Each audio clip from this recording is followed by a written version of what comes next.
Kasi pag cellphone, walang may, ang bata di pwede mag-cellphone kay ang gabi malibat.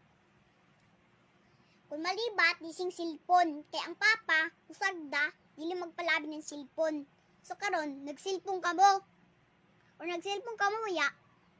Kaya ako sab nag-cellphone. Gabi, nag-cellphone man ako. Oh na. Ini si B-boy, walang nag-cellphone, pero mag-cellphone siya mudako. Sa malibat. So gadon, ako sab. Dili dyan po hindi baga, libat-libat kay ang cellphone nakadaot.